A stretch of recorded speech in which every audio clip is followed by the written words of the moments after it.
Asia की बंजर भूमि किसे कहा जाता है? जी हाँ दोस्तों, एशिया की बंजर भूमि किसे कहा जाता है? अगर आपसे पूछा जाए तो उसका उत्तर हो जाएगा थार का मरुस्थल। जी हाँ दोस्तों, थार का मरुस्थल को ही एशिया की बंजर भूमि कहा जाता है। ठीक, चलिए अगला देखते हैं।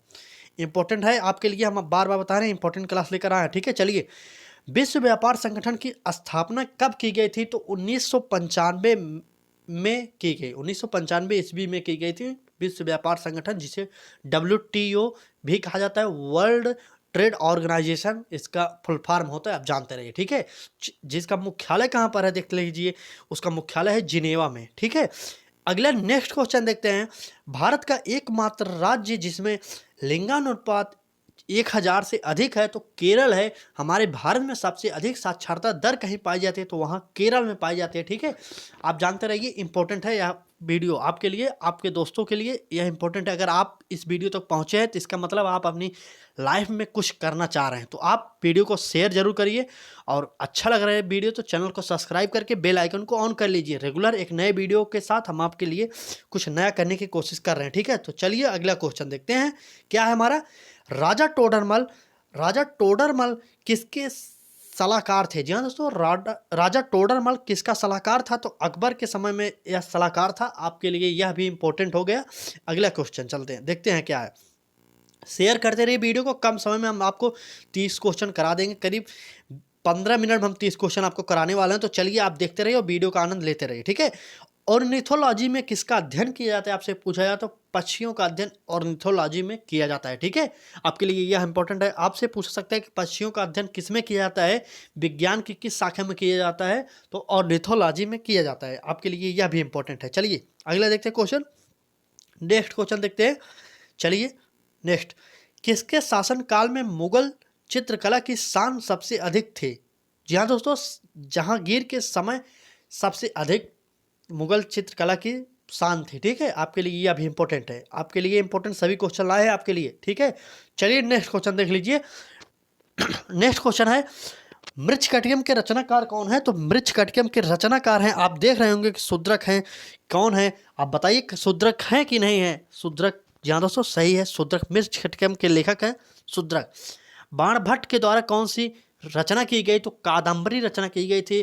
कालिदास की कुछ रचनाओं के बारे में आप जान लीजिए, इंपॉर्टेंट है, जो उनके रघुवंश महाकाव्य में ऐसी रचनाएं थी जो पेपरों में पूछी जाती हैं। ठीक है, कल्हड़ के द्वारा कौन सी पुस्तक लिखी गई? तो आप बताइए, रजत राज तरंगड़ी। जी हाँ दोस्तों, राज तरंगड़ी कल्हड़ के द्वारा लिखी गई।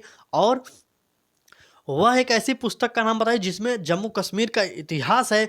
तो आपको उत्तर हो जाएगा राज तरंगड़ी। जी हाँ दोस्तों, राज तरंगड़ी में ही जम्मू कश्मीर का इतिहास लिखा गया है। ठीक है, चलिए अगला क्वेश्चन देखते हैं। शेयर करते रहिए वीडियो को, आपसे यही निवेदन करना चाह रहे हैं, वीडियो को शेयर करते रहिए और आनंद के साथ पढ़ते रहिए। ठीक है, तो चलिए नेक्स्ट क्वेश्चन देखते हैं। गॉड ऑफ स्मॉल थिंग्स पुस्तक के लेखक कौन है? तो अरुंधति रॉय हैं। जी हाँ दोस्तों, गॉड ऑफ स्मॉल थिंग्स पुस्तक बहुत ही इंपॉर्टेंट पुस्तक है, जो कि सभी परीक्षाओं में, पिछली परीक्षाओं में पूछा जा चुका है। तो आपके लिए यह भी इंपॉर्टेंट है कि गॉड ऑफ स्मॉल थिंग्स पुस्तक के लेखक कौन है? तो अरुंधति रॉय जी हैं। और इनकी एक पुस्तक है आज़ादी। जी हाँ दोस्तों, एक पुस्तक इनकी यह भी है आज़ादी, यह भी इंपॉर्टेंट है आपके लिए। ठीक है, आज़ादी भी इन्हीं के द्वारा लिखी गई। अभी हाल ही में स्वतंत्रता दिवस बीता, तो इससे संबंधित आज़ादी पुस्तक लिखी गई थी, तो आप जान जाइए कि पूछ सकता है। ठीक है, चलिए नेक्स्ट क्वेश्चन देखते हैं हम लोग, क्या है। सापेक्षवाद का सिद्धांत किसके द्वारा बनाया गया? तो आइंस्टीन के द्वारा। जी हाँ दोस्तों, आइंस्टीन के द्वारा सापेक्षवाद का सिद्धांत बनाया गया था। आपके लिए यह भी इंपॉर्टेंट है। चलिए नेक्स्ट क्वेश्चन देखते हैं। कम समय में ज़्यादा हम प्रोवाइड करा सके, यही हमारी इच्छा रहती है। ठीक है, वह खेल जो संकेतों पर खेला जाता है, तो ऐसे खेल शतरंज को कहा जाता है। संकेतों पर खेले जाने वाला खेल शतरंज होता है। आपके लिए यह भी इंपॉर्टेंट है। वीडियो को शेयर कर दीजिए। निवेदन यही करना चाह रहे हैं आपसे कि वीडियो को शेयर करते रहिए और पढ़ते रहिए। ठीक है, क्योंकि आपके लिए फ्री शिक्षा हमारे चैनल के माध्यम से प्रोवाइड कराई जा रही है, तो आपका भी दायित्व कुछ बनता है। ठीक है, चलिए नेक्स्ट क्वेश्चन देखते हैं। नेक्स्ट क्वेश्चन, भारतीय कृषि में हरित क्रांति कब आई? तो 1967 से 68 में आई। जहाँ दोस्तों 1967-68 में भारतीय कृषि में हरित क्रांति आई। क्यों, किस लिए यह क्रांति लाई गई? क्योंकि खाद्यान्न उत्पादन में वृद्धि करना था, इसलिए इस क्रांति को लाई गई। और इस क्रांति के आने के बाद गेहूं और जो हमारा चावल है, धान की खेती और गेहूं की खेती में बहुत ज़्यादा वृद्धि हुई, आपको पता होगा। ठीक है, चलिए अगला क्वेश्चन देखते हैं। सर्वप्रथम निर्विरोध चुने जाने वाले पहले भारतीय राष्ट्रपति कौन थे? तो नीलम संजीव रेड्डी, जो कि निर्विरोध चुने जाने वाले पहले राष्ट्रपति बने थे। आपके लिए ये इंपॉर्टेंट है, सभी परीक्षाओं में पूछा गया है। आप सीरियस होकर पढ़िए और एक भी क्वेश्चन बाहर नहीं जाएगा, चाहे आप जिस भी परीक्षा की तैयारी कर रहे हैं, चाहे यूपी ट्रिपल सी पेट की तैयारी कर रहे हैं, super TET, railway group D, लेखपाल, यूपी पुलिस कांस्टेबल, जिस भी परीक्षा से जुड़े हैं जिसमें स्टैटिक जीके या जीके जीएस पूछा जाता है, इसमें से क्वेश्चन आने की 100% संभावना है। 2 से 4 प्रश्न आएगा जरूर, ठीक है, क्योंकि ऐसे ही प्रश्न चुनकर आपके लिए लाया जाता है। चलिए नेक्स्ट क्वेश्चन देखते हैं। केन शुगर क्या है? जी हाँ दोस्तों, केन शुगर क्या है? तो कार्बोहाइड्रेट को ही केन शुगर कहा जाता है। आपको पता नहीं था तो नोट्स बनाते रहिए। वन लाइनर हम जितने भी प्रश्न करा रहे हैं आपको नोट्स बनाते रहिए। वन लाइनर कराने का एक मतलब यही है कि वन लाइनर अच्छे तरीके से याद हो जाता है और कम समय में ज़्यादा से ज़्यादा क्वेश्चनों को करा भी सकते हैं हम और आप पढ़ भी सकते हैं, ठीक है। अगर यही प्रैक्टिस सेट के माध्यम से कराते हैं तो 10 क्वेश्चन को कराने में कम से कम 15 से 20 मिनट लगता है, जिसका मतलब सिर्फ समय बर्बाद करना। इसलिए हम वन लाइनर लेकर आए हैं, कम समय में ज़्यादा प्रश्न आपको प्रोवाइड कराई जाएगी। चलिए नेक्स्ट क्वेश्चन देखते हैं क्या है हमारा। नेक्स्ट क्वेश्चन है, महात्मा गांधी को सत्याग्रह करने के लिए सर्वप्रथम कब जेल हुई थी? तो 1908 ईस्वी में सर्वप्रथम जेल की गई थी महात्मा गांधी को। पहली बार सत्याग्रह कहाँ पर किए थे महात्मा गांधी? तो आप बताइए। चंपारण में किए थे। चंपारण कहाँ पर पड़ता है? तो बिहार में पड़ता है। किस लिए किए थे इस आंदोलन को? नील कृषकों की जो दुर्दशा थी उसी के कारण किए थे पहला सत्याग्रह, ठीक है, आप जानते रहिए। चलिए नेक्स्ट क्वेश्चन देखते हैं हम लोग क्या है।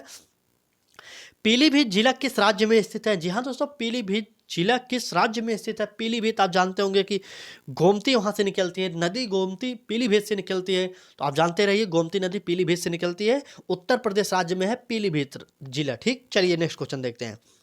अगला क्वेश्चन है हमारा, भारत की वह एक ऐसा क्वेश्चन हम आपके लिए लेकर आए जो सभी परीक्षाओं में, पिछली परीक्षाओं में तो जरूर पूछा गया है। वह नदी जो विंध्य और सतपुड़ा पर्वतमाला के बीच में बहती है, विंध्य और सतपुड़ा पर्वतमाला के बीच में जो बहती है उसे नर्मदा नदी कहते हैं। नर्मदा नदी कहते हैं, आप जानते रहिए नर्मदा नदी, ठीक है। चलिए अगला क्वेश्चन देखते हैं।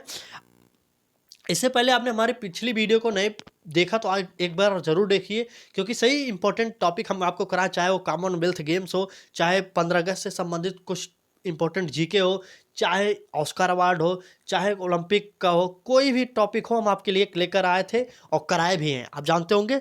एक बार देखिए इस वीडियो को, ठीक है। चलिए नेक्स्ट क्वेश्चन देखते हैं हम लोग क्या है। नेक्स्ट क्वेश्चन आपके लिए लेकर आए हैं, इंपॉर्टेंट क्वेश्चन यह है आपके लिए, क्योंकि आप जानते हैं कि इंपॉर्टेंट क्वेश्चन का सीरीज हम आपके लिए लाकर आए हैं। चलिए नेक्स्ट क्वेश्चन देखते हैं। यूनेस्को का मुख्यालय कहाँ पर स्थित है? आपसे अगर पूछा जाए तो यूनेस्को का मुख्यालय पेरिस में स्थित है, आपके लिए यह भी इंपॉर्टेंट, ठीक। अगला क्वेश्चन देखते हैं। Doctor MS. स्वामीनाथन का संबंध किस क्षेत्र से है? तो श्वेत मतलब कृषि क्षेत्र से है इनका संबंध। और कुछ क्रांतियों के जनक आप जान जाइए। आपसे अगर पूछा जा रहा है, जैसे क्वेश्चन थोड़ा बदल दिया जाए, कृषि क्षेत्र से संबंधित किसका है? तो स्वामीनाथ है, ठीक है। अगला देखते हैं। अगला हम बता रहे हैं, श्वेत क्रांति के जनक किससे कहा जाता है? तो श्वेत क्रांति का जनक वर्गीज कुरियन को कहा जाता है, आप जानते रहिए, इंपॉर्टेंट है आपके लिए, ठीक है। भारत में हरित क्रांति का जनक किसे कहा जाता है? तो भारत में हरित क्रांति का जनक एम.एस. स्वामीनाथन को कहा जाता है, आप जानते रहिए। और विश्व में हरित क्रांति का जनक किसे कहा जाता है? तो नॉर्मन बोरलॉग को कहा जाता है, आपके लिए यह इंपॉर्टेंट है, नोट करिए आप, ठीक है। चलिए अब नेक्स्ट क्वेश्चन चलते हैं, ठीक। डॉक्टर सलीम अली, देखिए डॉक्टर सलीम अली प्रसिद्ध है, एक पक्षी वैज्ञानिक थे, आपको पता होगा, नहीं पता तो आप जान जाइए, या यूपी टेट की परीक्षाओं में यह पूछा गया प्रश्न है, ठीक है, आपके लिए इंपॉर्टेंट है। चलिए अगला क्वेश्चन देखते हैं क्या हमारा। अगला क्वेश्चन है, सौरमंडल का सबसे भारी ग्रह कौन सा है? तो जी हाँ दोस्तों, सबसे भारी ग्रह कौन सा है? तो सूर्य हो जाएगा इसका उत्तर। चलिए नेक्स्ट क्वेश्चन देखते हैं हम लोग। अगला क्वेश्चन है हमारा, वह द्रव जिसका द्रव स्वर्ण कहा जाता है, जिसको द्रव स्वर्ण कहा जाता है। जी हाँ दोस्तों, एक ऐसा द्रव है जिसे स्वर्ण द्रव भी कहा जाता है। तो पेट्रोलियम उत्पादन को ही स्वर्ण द्रव कहा जाता है, सोने का द्रव कहा जाता है। आप जिस तरीके से आप क्वेश्चन पूछता है वैसे उत्तर दीजिए। वस्तु का द्रव में जमुना क्या कहलाता है? एक मिनट, थोड़ा यहाँ पर गलती हो गई है, ठीक है, एक मिनट यहाँ पर थोड़ा करेक्शन कर लीजिए, यहाँ पर जमुना हो जाएगा, ठीक है, जमुना। वस्तु वास्तु लिख दिया है, थोड़ा टाइपिंग गलती हो गई। वस्तु का द्रव में जमुना क्या कहलाता है? तो द्रवण कहलाता है, आप एडजस्ट कर लीजिए थोड़ा, मिस्टेक हो गया। का द्रव में जमना क्या कहलाता है? तो द्रवण कहलाता है। आप जानते रहिए, हम आपको बता दिए, ठीक है। चलिए नेक्स्ट क्वेश्चन देखते हैं। वीडियो को शेयर कर दीजिए, आपसे यही निवेदन करना चाह रहे हैं। टॉप 30 क्वेश्चन आपको लेकर आए थे, अब तक आप 22 क्वेश्चन पढ़ चुके। अब आपको पता चल गया होगा किस तरीके की तैयारी इस चैनल पर, हमारे लक्ष्य तक चैनल पर कराई जाती है। आप जानते होंगे, इससे पहले आप हमारे पिछले वीडियो को नहीं देखे तो वह भी देखिए और जान जाइए, और हमारे चैनल को सब्सक्राइब करके बेल आइकन को ऑन कर लीजिए, जिससे नोटिफिकेशन आपको मिलता रहे। जब हमारी क्लास का टाइम हो आपको नोटिफिकेशन मिल जाए, ठीक है। चलिए नेक्स्ट क्वेश्चन देखते हैं हम लोग। विटामिन ई का रासायनिक नाम क्या है? जी हाँ दोस्तों, विटामिन या देखिए साइंस से संबंधित क्वेश्चन लेकर आए, इंपॉर्टेंट जीके जीएस की यह क्लास आपके लिए लेकर आए हैं, तो आप जानते रहिए। टोकोफेरॉल को कहा जाता है, विटामिन ई को टोकोफेरॉल कहा जाता है, इंपॉर्टेंट, ठीक, टोकोफेरॉल। अगला देखते हैं, सेना दिवस कब मनाया जाता है? हाल ही में 15 अगस्त बीता है, तो सेना से संबंधित कुछ क्वेश्चन बनने की आशा थी, इसलिए हमने इससे भी क्वेश्चन बना दिया आपके लिए, ठीक है। तो 15 जनवरी को सेना दिवस मनाया जाता है, आपके लिए यह भी इंपॉर्टेंट है। 15 जनवरी को सेना दिवस मनाया जाता है। सिर्फ 15 मिनट में हम आपको, 15 से 20 मिनट के अंदर में हम आपको 30 क्वेश्चन कराने वाले हैं। आप इस तरीके की तैयारी, सुपर फास्ट तरीके की तैयारी हमारे चैनल के अलावा और यूट्यूब पर कहीं भी नहीं कर सकते, ठीक है। वह भी फ्री में हम आपको तैयारी करा रहे हैं, तो आपका भी दायित्व बनता है कि आप वीडियो को शेयर करते रहिए और चैनल को सब्सक्राइब करके बेल आइकन को ऑन कर लीजिए, ठीक है। चलिए अगला क्वेश्चन देखते हैं। नेक्स्ट क्वेश्चन है, राष्ट्रीय रासायनिक प्रयोगशाला कहाँ स्थित है? तो पुणे में स्थित है। जी हाँ दोस्तों, राष्ट्रीय रासायनिक प्रयोगशाला अगर आपसे पूछा जाए कहाँ स्थित है, तो पुणे में स्थित है। पुणे किस राज्य में स्थित है, तो आप बताइए, ठीक है। पुणे किस राज्य में स्थित है, आप बताइए। क्या महाराष्ट्र में स्थित है, क्या मुंबई में है, कहाँ पर है बताइए? महाराष्ट्र में स्थित है, आप जानते रहे हैं ये, ठीक है। चलिए, यह इंपॉर्टेंट क्वेश्चन है, खेलों से संबंधित एक क्वेश्चन लाए हैं, तो हम आपको पहले ही बता दें, तो मिक्स लेकर आए हैं आपको लोग क्वेश्चन, चाहे स्टैटिक जी के हो, जीएस हो, आप खेल से संबंधित हो या करंट से संबंधित हो, सभी के लिए इंपॉर्टेंट क्लास लेकर आए हैं, ठीक है। चलिए देखते हैं अगले क्वेश्चन। राष्ट्रीय खेल दिवस कब मनाया जाता है? जी हाँ दोस्तों, 29 अगस्त को राष्ट्रीय खेल दिवस मनाया जाता है। आपके लिए यह इंपॉर्टेंट है, 29 अगस्त को किसके जन्म दिवस के अवसर पर राष्ट्रीय खेल दिवस मनाया जाता है? आप कमेंट बॉक्स में करके उत्तर बताइए, ठीक है। 29 अगस्त को राष्ट्रीय खेल दिवस किसके जन्मदिन के उपलक्ष्य में मनाया जाता है, ठीक है। चलिए कमेंट बॉक्स में उत्तर करके जरूर बताइए। मेन कमेंट बॉक्स में, वीडियो खत्म हो उसके बाद मेन कमेंट बॉक्स में उत्तर जरूर बताइए कि खेल दिवस जो कि भारत में राष्ट्रीय खेल दिवस मनाया जाता है, किसके जन्म दिवस के अवसर पर मनाया जाता है, ठीक है। जितने लोग इस वीडियो को देखेंगे और इसका उत्तर जरूर करेंगे, हम आपको देखना चाहते हैं आपके ज्ञान में कितनी जानकारी आपके पास है, कितना नहीं है, इसलिए हम आपके लिए एक क्वेश्चन ऐसे रेगुलर आप कराएंगे, ठीक है।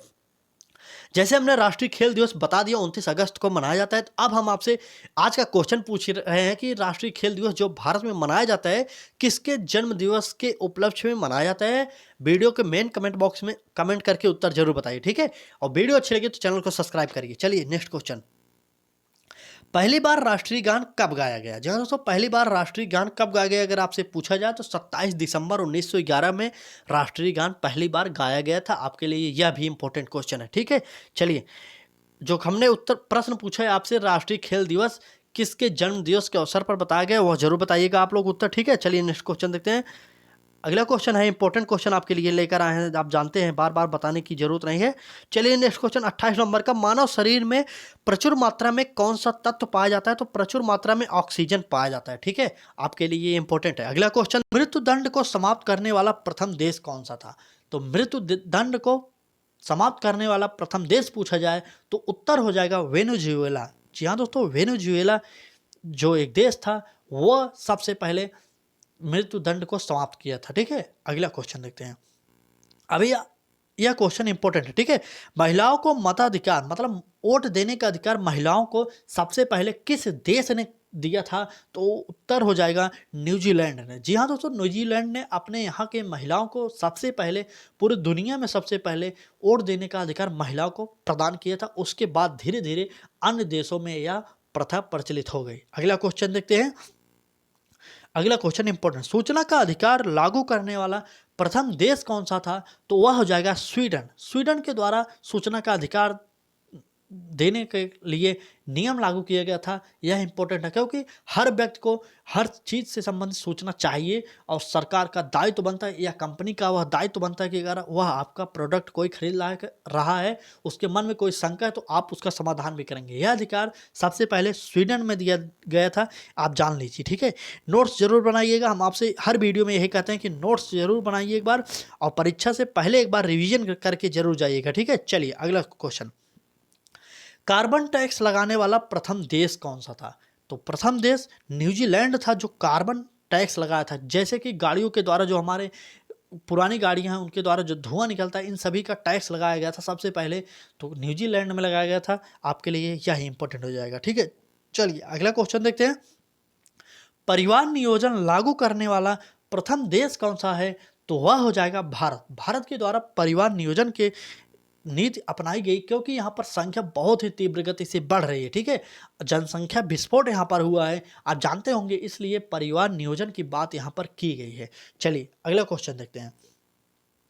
नेक्स्ट क्वेश्चन है हमारा, भारत के साथ परमाणु समझौता करने वाला प्रथम देश कौन सा था? तो वह देश था फ्रांस। फ्रांस के द्वारा आप जानते होंगे कि अभी हाल ही में जो मिसाइल आए हैं वह भी आई थी, ठीक है। चलिए फ्रांस के द्वारा सबसे पहला परमाणु समझौता किया गया था। अगला क्वेश्चन देखते हैं, राष्ट्रगान प्रारंभ करने वाला प्रथम देश कौन सा था? तो वह था जापान।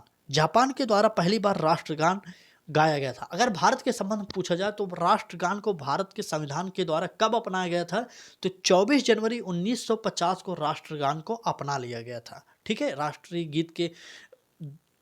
गीत जो था बंकिम चंद्र चटर्जी जी लिखे थे, उसे भी 24 जनवरी 1950 को अपनाया गया। मतलब राष्ट्रगान और राष्ट्रीय गीत दोनों को ही एक ही दिन 24 जनवरी 1950 को संविधान सभा के द्वारा अपना लिया गया था, ठीक है। चलिए अगला क्वेश्चन देखते हैं।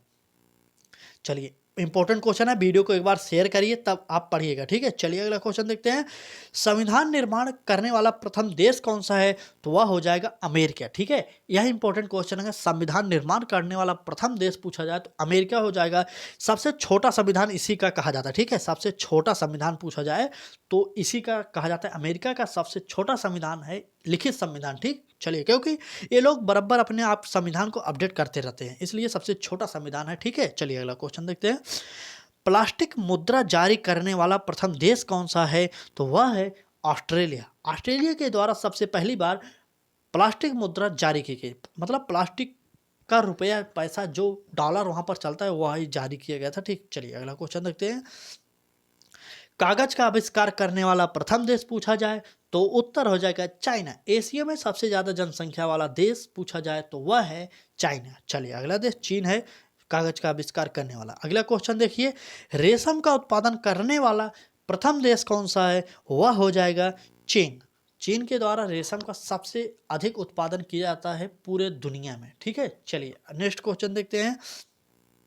नेक्स्ट क्वेश्चन, एक बार वीडियो को शेयर करिएगा, हम लोग रिवीजन भी करेंगे, आप बने रहिएगा, वीडियो को लास्ट तक देखिए, उसके बाद रिवीजन करिए तब आप लोग जाइएगा, ठीक है। वीडियो को लाइक करिए तब आप लोग वीडियो से हटिएगा, ठीक है। अब तक आप बने हैं तो पूरा वीडियो देखिए, उसके बाद रिवीजन भी करिए, और ऐसे ही नए टॉपिक पाने के लिए रेगुलर हमारे चैनल पर आपको एक नई टॉपिक पर वीडियो प्रोवाइड कराई जा रही है। स्ट्रैटेजी के जीएस हो चाहे अन्य सब्जेक्ट की तैयारी हो, इसी तरीके के रेगुलर वीडियो पाने हैं तो आप हमारे चैनल को सब्सक्राइब कर सकते हैं, बेल आइकन को ऑन करिए जिससे आपको नोटिफिकेशन मिलता रहे। चलिए स्टार्ट करते हैं अगला क्वेश्चन, मंगल ग्रह पर उतरने वाला प्रथम अंतरिक्ष यान कौन सा था?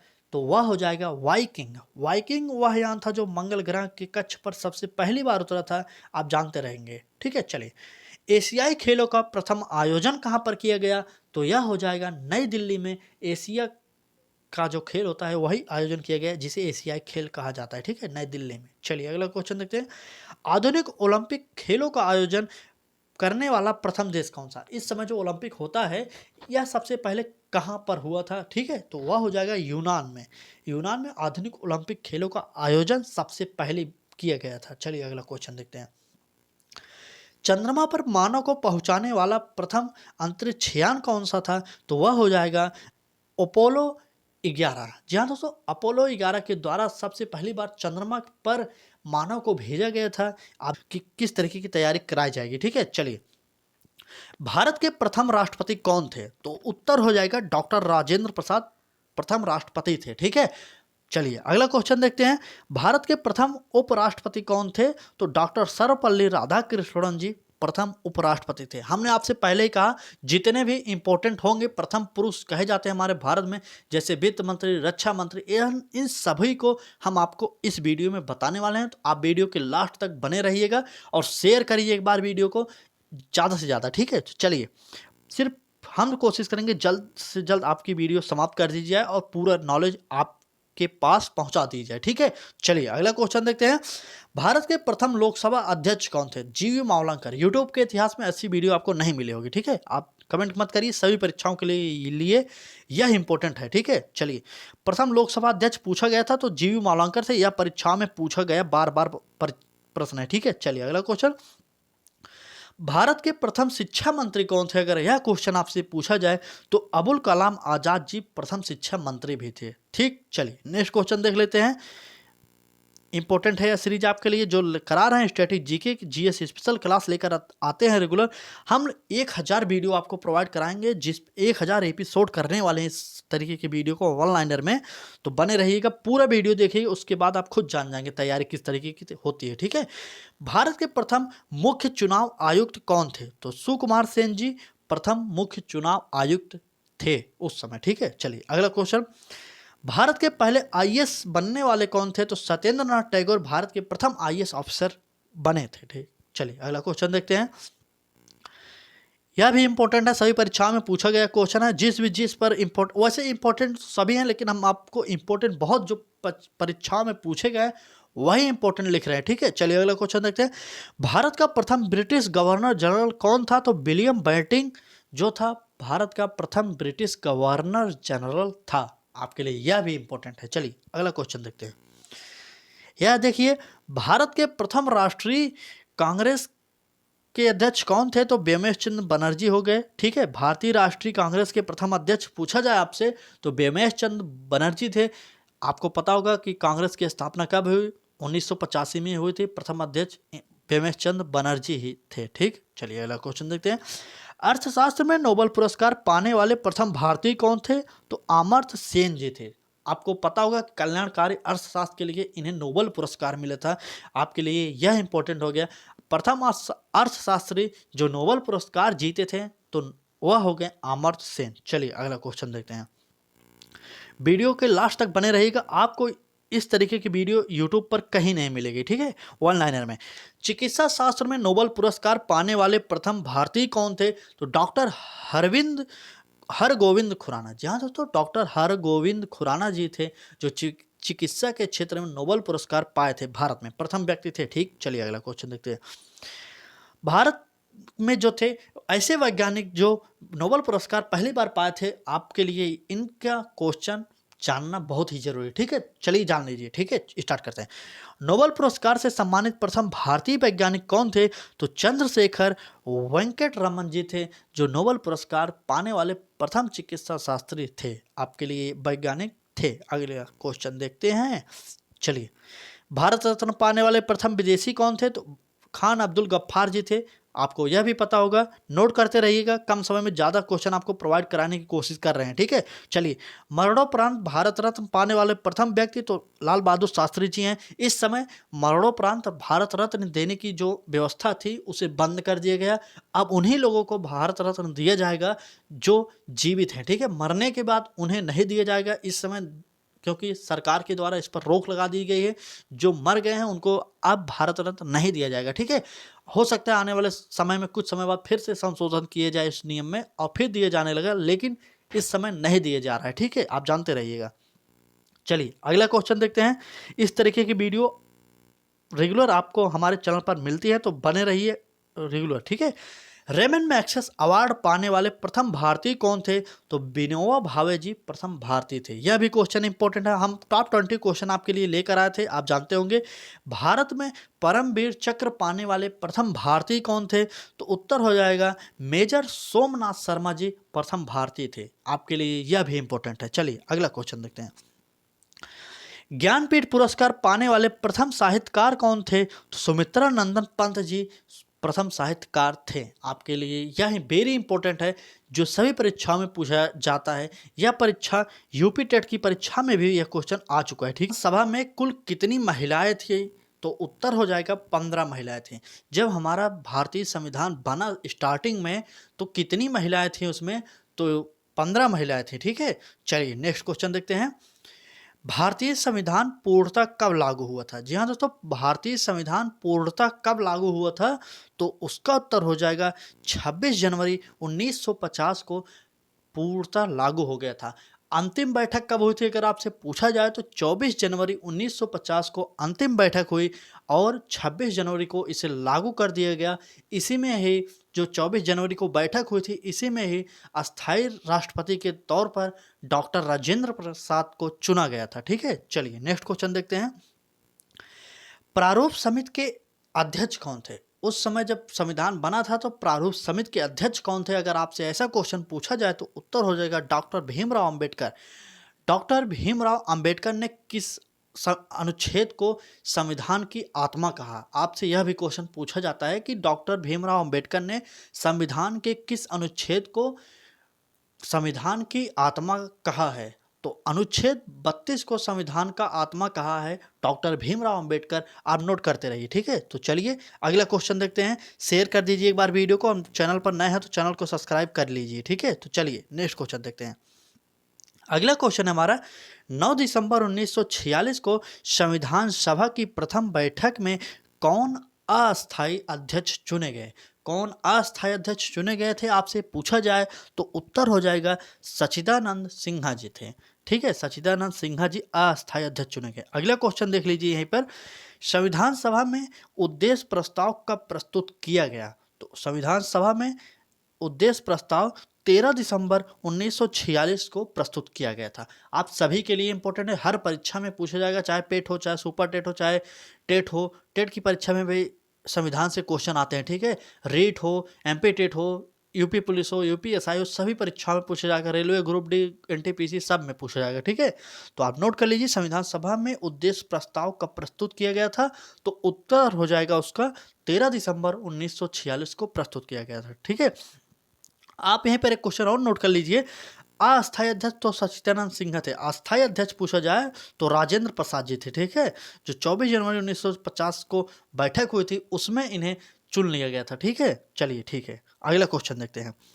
अगला क्वेश्चन है हमारा, संविधान सभा में उद्देश्य प्रस्ताव किसने प्रस्तुत किया? जी हाँ दोस्तों, बहुत ही इंपॉर्टेंट क्वेश्चन है, सभी परीक्षाओं में पूछा गया है। ठीक है, इंपॉर्टेंट, आप नोट कर लीजिए। ठीक है, जवाहरलाल नेहरू ने सबसे पहले संविधान सभा में उद्देश्य प्रस्ताव को प्रस्तुत किया था। ठीक है, तो चलिए अगला क्वेश्चन देखते हैं।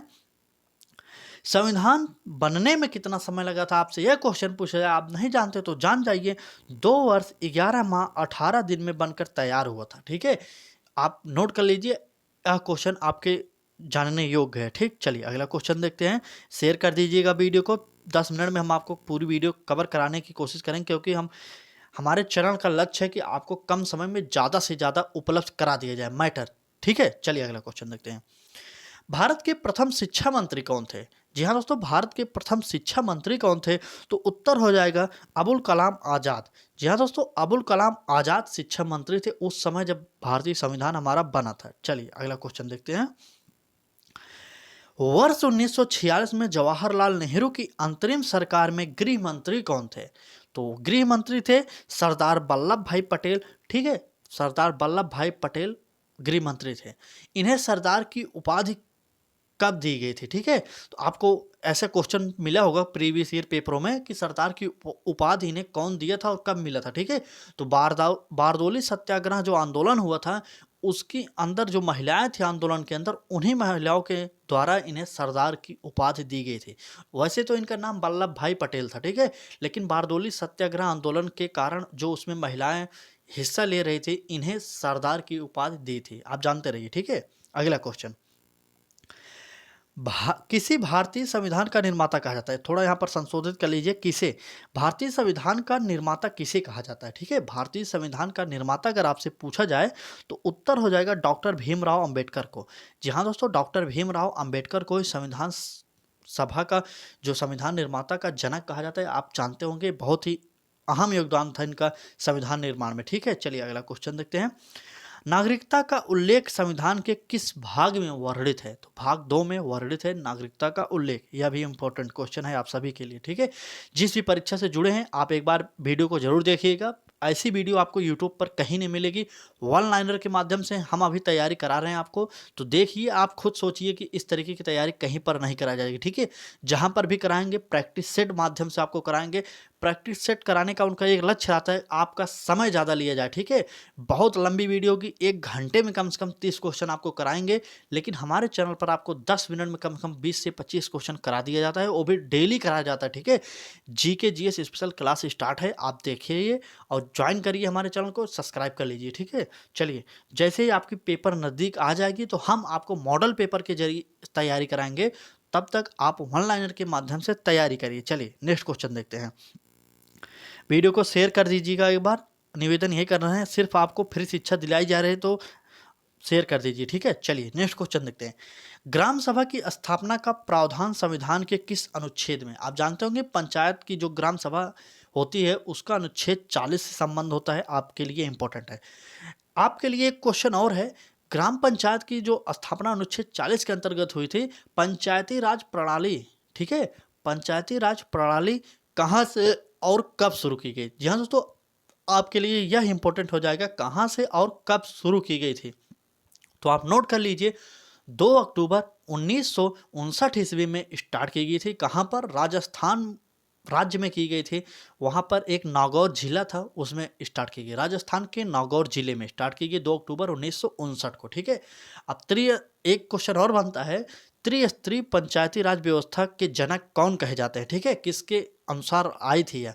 तो बलवंत राय मेहता समिति के द्वारा यह लाई गई थी कि ग्राम पंचायत, ब्लॉक स्तर पंचायत, ठीक है, ये सब लाया गया था। चलिए अगला क्वेश्चन देखते हैं। यह आपके लिए इंपॉर्टेंट क्वेश्चन है। अस्पृश्यता का अंत संविधान के किस अनुच्छेद में वर्णित है? अनुच्छेद 17 में अस्पृश्यता या छुआछूत संबंधित उपस्थित किया गया है इस बात है। ठीक है, चलिए अगला क्वेश्चन देखते हैं। वर्तमान में मूल अधिकारों की संख्या कितनी है? जी हाँ दोस्तों, वर्तमान में संविधान में हमारे जो मूल अधिकार दिए गए हैं उसमें संख्या कितनी है? तो उत्तर हो जाएगा 6। पहले यह मूल अधिकार 7 थे। आप जानते होंगे कि 7वां कौन सा था? 7वां था संपत्ति का अधिकार, उसे मूल अधिकार से बाहर कर दिया गया। तो अब हमारे पास 6 बचे हैं, आप नोट कर लीजिए। ठीक है, चलिए अगला क्वेश्चन देखते हैं। तीनों सेनाओं का प्रमुख कौन होता है? आप जानते होंगे तीनों सेनाओं का प्रमुख कौन होता है? तो राष्ट्रपति होते हैं। तीनों सेनाओं के प्रमुख राष्ट्रपति होते हैं। यह भारत के सर्वोच्च नागरिक भी होते हैं। ठीक है, चलिए अगला क्वेश्चन देखते हैं। इंपॉर्टेंट है, भारत में पहली बार राष्ट्रीय आपातकाल कब घोषित किया गया था? तो 1962 में किया गया था। आपके लिए यह इंपॉर्टेंट है। अगर आपातकाल पूछा जाए तो वित्तीय आपातकाल भारत में अभी तक नहीं लगा। यह भी क्वेश्चन आपसे पूछा जा सकता है, कौन सा आपातकाल अभी तक भारत में नहीं लगा? तो उसका उत्तर हो जाएगा वित्तीय आपातकाल अभी तक भारत में नहीं लगा है। तो चलिए अगला क्वेश्चन देखते हैं। वीडियो को शेयर कर दीजिए, उम्मीद करते हैं वीडियो अच्छी लग रही होगी आपको। चलिए नेक्स्ट क्वेश्चन देखते हैं, इंपॉर्टेंट है आपके लिए। भारत के प्रथम महिला राष्ट्रपति कौन थे? महिला राष्ट्रपति अगर आपसे पूछा जा रहा है तो आप जानते होंगे प्रतिभा देवी सिंह पाटिल थी। आपके लिए इंपॉर्टेंट हो जाएगा प्रतिभा पाटिल। चलिए अगला क्वेश्चन देखते हैं। भारत के प्रथम लोकसभा अध्यक्ष कौन थे? तो उत्तर हो जाएगा जीवी मावलंकर जी थे प्रथम लोकसभा अध्यक्ष। ठीक है, चलिए अगला क्वेश्चन देखते हैं, इंपॉर्टेंट है आप सभी के लिए। अगला क्वेश्चन, नेक्स्ट क्वेश्चन देखते हैं। भारत के एकमात्र राष्ट्रपति कौन थे जिनके निर्वाचन के समय दोबारा मतगणना की गई? तो पीवी नरसिम्हा जी थे।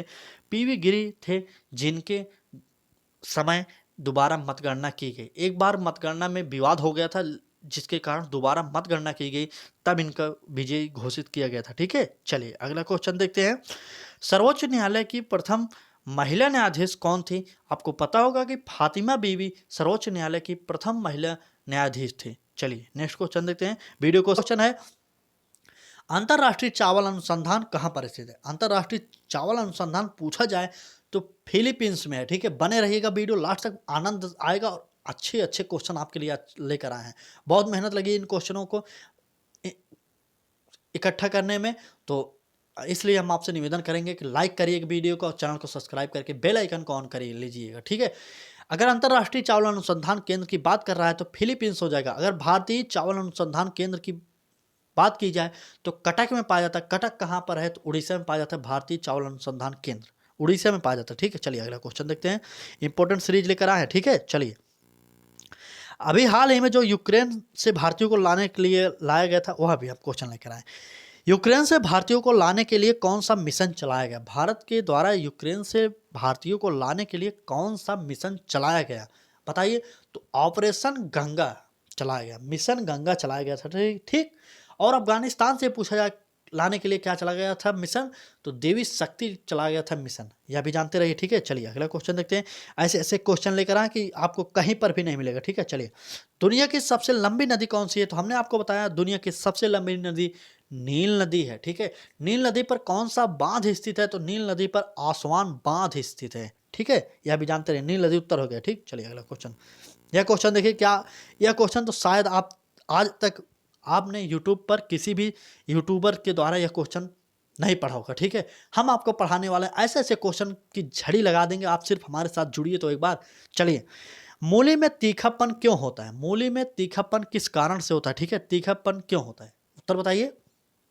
चलिए हम आपको बता दे रहे हैं, देख लीजिए उत्तर। आइसोसाइनेट के कारण, आइसोसाइनेट के कारण मूली में तीखापन होता है। चलिए, हल्दी का रंग पीला क्यों होता है, यह भी बताइए। हल्दी का रंग पीला क्यों होता है, जानते हैं हल्दी का रंग पीला क्यों होता है? चलिए बताइए, कुरकुमिन के कारण, ठीक है। कुरकुमिन के कारण हल्दी का रंग पीला होता है। चलिए अगला क्वेश्चन देखते हैं। वह गांव जिसे अप्सरों या आईएएस का गांव कहा जाता है। उत्तर प्रदेश का यह गांव जो कि पूरी दुनिया में विख्यात है आईएएस और अप्सरों का गांव के नाम से, ठीक है। तो चलिए, उत्तर प्रदेश का एक जिला है जौनपुर जिला, वहां पर एक गांव है माधवपट्टी गांव, यह आईएएस के नाम से प्रसिद्ध है, ठीक है। माधवपट्टी गांव देख लीजिए, उत्तर प्रदेश में जौनपुर जिले का गांव माधवपट्टी है, जहां सबसे ज़्यादा आईएएस अफसर हैं, इसलिए इसे अफसरों का गांव भी कहा जाता है, ठीक है। चलिए अगला क्वेश्चन देखते हैं। अगला क्वेश्चन है हमारा, 2 बार नोबेल पुरस्कार जीतने वाली एकमात्र महिला कौन थी? 2 बार नोबेल पुरस्कार जीतने वाली एकमात्र महिला आपसे पूछा जा रहा है, कौन थी? तो उत्तर बताइए कौन थी? तो उत्तर हो जाएगा मैडम क्यूरी। इनका संबंध विज्ञान क्षेत्र से था, इसलिए इन्हें नोबेल पुरस्कार 2 बार दिया गया था, इनकी योग्यता इतनी अच्छी थी, ठीक है। चलिए अगला क्वेश्चन। सबसे अधिक मार्ग बदलने वाली नदी कौन सी है? भारत में सबसे अधिक मार्ग बदलने वाली नदी कौन सी है? आप जानते हैं बिहार में कोसी एक नदी है, ठीक है, विख्यात है। बिहार, कोसी नदी को बिहार का शोक भी कहा जाता है, ठीक है। कोसी नदी को बिहार का शोक भी कहा जाता है, इसलिए सब, क्योंकि यह सबसे अधिक मार्ग बदलती है नदी, ठीक। चलिए अगला क्वेश्चन देखते हैं। सबसे अधिक वर्षा वाला स्थान कौन सा है? दुनिया में सबसे अधिक बारिश कहाँ पर होती है, यह क्वेश्चन आपसे पूछा जाए तो मेघालय में एक स्थान है मौसिन राम, ठीक है। मौसिन राम में सबसे ज़्यादा दुनिया में बारिश होती है। इसका कारण है कि इसके 3 तरफ पहाड़ियाँ पाई जाती है, गारो, खासी और जयंतिया, 3 पहाड़ियाँ पाई जाती हैं, ठीक है। इसलिए यहाँ पर सबसे ज़्यादा बारिश होती है। चलिए अगला क्वेश्चन देखते हैं, देख लीजिए मौसिन राम। चलिए नेक्स्ट क्वेश्चन। भारत में सबसे बड़ी मीठे पानी की झील कौन सी है? भारत में सबसे बड़ी मीठे पानी की झील कौन सी है? तो उत्तर बताइएगा। तो बुलर झील हो जाएगी, जम्मू कश्मीर राज्य में है यह बुलर झील, भारत की सबसे मीठे पानी की बड़ी झील कही जाती है। और दुनिया में सबसे बड़ी मीठे पानी की झील पूछा जाए तो सुपीरियल झील हो जाएगी, ठीक है। चलिए उत्तर बताते रहिएगा और शेयर करते रहिए वीडियो को, ठीक है। निःशुल्क शिक्षा सबके लिए। दक्षिण भारत की गंगा किसे कहा जाता है? दक्षिण भारत की गंगा गोदावरी नदी को कहा जाता है या कावेरी नदी को? कहीं कहीं पर तो दोनों को उल्लेख मिलता है, लेकिन हमारे हिसाब से तो गोदावरी नदी का कहा जाता है दक्षिण भारत की गंगा, ठीक है। चलिए अगला क्वेश्चन। सबसे अधिक भूकंप किस देश में आता है? आपसे पूछा जा रहा है सबसे अधिक भूकंप किस देश में आता है, तो उत्तर हो जाएगा जापान में सबसे अधिक भूकंप आते हैं, आप देख लीजिए, ठीक है। चलिए नेक्स्ट क्वेश्चन देखते हैं। दादा साहब फाल्के पुरस्कार जो था, 1 मिनट, इंपॉर्टेंट क्लास है आपके लिए, तो बने रहिए हमारे साथ। चलिए, दादा साहब फाल्के पुरस्कार सर्वप्रथम किसे मिला? सर्वप्रथम दादा साहब फाल्के पुरस्कार किसे मिला? तो आप यह भी देख लीजिए उत्तर देविका रानी को मिला था, भारतीय जो थी, ठीक है, भारतीय थी, ठीक। चलिए अगला क्वेश्चन देख लीजिए। भारत के किस राज्य को धान का कटोरा कहा जाता है? भारत के किस राज्य को धान का कटोरा कहा जाता है? आप बताइए उत्तर। ऐसे प्रश्नों को आज से पहले शायद आपने नहीं पढ़ा होगा। आप जिस भी परीक्षा की तैयारी कर रहे हैं, हमारे चैनल के माध्यम से आपको निःशुल्क तैयारी कराई जाएगी। तो निवेदन यही करेंगे कि एक बार हमारे चैनल पर जरूर जुड़े और फिर शिक्षा का आनंद लीजिए और अपने नॉलेज में वृद्धि भी करिए। तो चलिए स्टार्ट करते हैं, अगले क्वेश्चन देखते हैं। भारत के किस राज्य को धान का कटोरा कहा जाता है? तो उत्तर हो जाएगा आंध्र प्रदेश को धान का कटोरा कहा जाता है। ठीक है, चलिए नेक्स्ट क्वेश्चन। दुनिया में प्रथम महिला प्रधानमंत्री किस देश में बने थे? दुनिया में पहली महिला प्रधानमंत्री किस देश में बनी थी? तो इसका उत्तर हो जाएगा श्रीलंका में, आप जानते होंगे। ठीक है, चलिए यह क्वेश्चन देखिए, अगला इंपॉर्टेंट यह क्वेश्चन। ठीक है, सभी क्वेश्चन वैसे इंपॉर्टेंट है, यह परीक्षाओं में बार बार पूछा गया, इसलिए हम आपको इंपॉर्टेंट लिख दे रहे हैं। ठीक है, चलिए निर्विरोध चुने जाने वाले भारतीय राष्ट्रपति कौन थे? निर्विरोध चुने जाने वाले भारतीय राष्ट्रपति कौन थे? नीलम संजीव रेड्डी जी थे। चलिए नीलम संजीव रेड्डी नोट करिए। चलिए अगला क्वेश्चन, यह क्वेश्चन देख लीजिए, पूरा देख लीजिए। ठीक है, चलिए भारत का वह राज्य जिसने सबसे ज्यादा उप प्रधानमंत्री दिया। उप प्रधानमंत्री, ऐसे क्वेश्चन तो शायद आपने नहीं पढ़ा होगा। इतनी मेहनत आपके लिए कर रहे हैं तो आप कुछ कर सकते हैं। वीडियो को लाइक करिए, चैनल को सब्सक्राइब करके बेल आइकन को ऑन करिए। ठीक है, इसी तरीके के क्वेश्चन आपको प्रोवाइड कराए जाते हैं जहां पर यूट्यूब पर आपको पढ़ते हैं, कहीं पर नहीं मिलता। ठीक है, तो गुजरात ने सबसे ज्यादा उप प्रधानमंत्री दिए। चलिए अगला क्वेश्चन देखते हैं, यह भी क्वेश्चन इंपॉर्टेंट है। ठीक है, चलिए देखते हैं। वह बैंक जिसका नाम एक नदी के नाम पर रखा गया, तो वर्धा ग्रामीण बैंक का नाम नदी के नाम पर रखा गया, यह भी जान जाइए आप। ठीक है, चलिए नेक्स्ट क्वेश्चन, बने रहिए, इंपॉर्टेंट क्लास लेकर आए हैं आपके लिए। वह विटामिन कौन सा है? ठीक है, यह क्वेश्चन बैंक हो गया, विटामिन वाला पढ़ लीजिए। ठीक है, एक मिनट, विटामिन आ गया। चलिए, वह विटामिन जिसकी कमी से महिलाओं में बांझपन आता है, तो विटामिन ई हो जाएगा। ठीक है, विटामिन ई के कारण जननांग प्रभावित होते हैं, यह भी जानते होंगे आप। नहीं जानते तो जान जाइए। ठीक है, दही में खट्टापन किस कारण होता है? बताइए। लैक्टिक अम्ल के कारण दही खट्टी होती है, यह भी देख लीजिए। अगला क्वेश्चन, संसार में सबसे तेज बढ़ने वाला पौधा कौन सा है? तो बांस हो जाएगा। अगला क्वेश्चन इंपॉर्टेंट है आपके लिए। ठीक है, चलिए भारत में निर्मित सबसे लंबा बांध कौन सा? लंबा पूछा जा रहा है आपसे, तो हीराकुंड बांध हो जाएगा सबसे लंबा बांध। ठीक है, चलिए नेक्स्ट क्वेश्चन, यह क्वेश्चन इंपॉर्टेंट है, आप नोट करिए, इंपॉर्टेंट लिख लीजिए। ठीक है, इंपॉर्टेंट। चलिए बताइए उत्तर। जीवन का ब्लूप्रिंट किसे कहा जाता है? जीवन का ब्लूप्रिंट कहा जाता है डीएनए को। ठीक है, जीवन का ब्लूप्रिंट डीएनए को कहा जाता है। चलिए अगला क्वेश्चन, चलिए इंपॉर्टेंट क्वेश्चन लेकर आए हैं। ठीक है, चलिए बताते रहिए उत्तर। शरीर का वह भाग जो कभी विश्राम नहीं करता। ठीक है, शरीर का वह भाग जो कभी विश्राम नहीं करता, तो हृदय हो जाएगा, कभी विश्राम नहीं करता हृदय, यह भी जानते जाइए। ठीक है, चलिए यह भी क्वेश्चन देखिए। दक्षिण भारत की गंगा गोदावरी को कहा जाता है, आप जानते होंगे, हमने इससे पहले आपको बता दिया। यह वीडियो कैसी लगी? आपके लिए इतनी मेहनत हो रही है तो वीडियो अच्छी लग रही होगी। ठीक है, उम्मीद यही कर रहे हैं हम। तो कल फिर मिलेंगे एक नए वीडियो के साथ। आज के वीडियो में बस इतना ही। वीडियो अच्छी लगी हो तो वीडियो को लाइक करिए और चैनल को सब्सक्राइब करिएगा, बेल आइकन को ऑन करिए, जिससे नोटिफिकेशन आपके पास मिलता रहे। अपने दोस्तों के साथ शेयर भी करिएगा। तो कल फिर मिलेंगे एक नए वीडियो के साथ। तो